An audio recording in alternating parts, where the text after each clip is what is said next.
iba, o halos lahat. Pero minabuta yung 9 billion.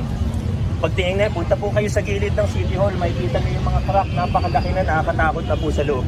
Marami naman po, kung sino po yung mga taga-Pasig dito, nakikita nyo naman po kahit sa loob. Pero alam ko po, yung iba sa inyo galing QC at Caloocan. Sino po galing QC? Yun, o, kita mo ha. Kung sinong galing Caloocan?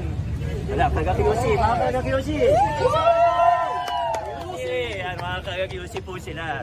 So yan po, mga hakot siguro ng St. Gerard dito. Kita nyo po yung mga dirty tactics. Pero, yung mga taga-Pasig, pero kahit po dami naman akong kaibigan dun eh.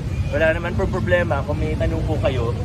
Willing po ako kasi tayo, bukas tayo. Sa totoo, gusto ko nga po nagtatanong mga tao, ibig sabihin may pakialam sila. Pag hindi nagtatanong, ibig sabihin walang pakialam. Diba? So malaki po talaga ito. Yung project natin na City Hall, medyo malaki po talaga. Kaya tama lang na magtanong ang mamamayan. Tama lang po na magtanong ang mamamayan.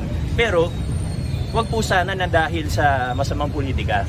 Okay lang magtanong kung totoo yung tanong. Pero kung dahil po sa politika na gusto nila sila yung may hawak ng project, na gusto nila sila yung guguluhin nila kasi gusto nila sila yung nasa kapangyarihan, ibang usapan po yun. Pero kung tanong na totoo, tanong na gustong malaman saan ba mapupunta yung pera, okay lang yun. Hindi ako magagalit pag may magtanong kasi kung ako, gusto ko rin malaman. Tatanungin ko rin po yun.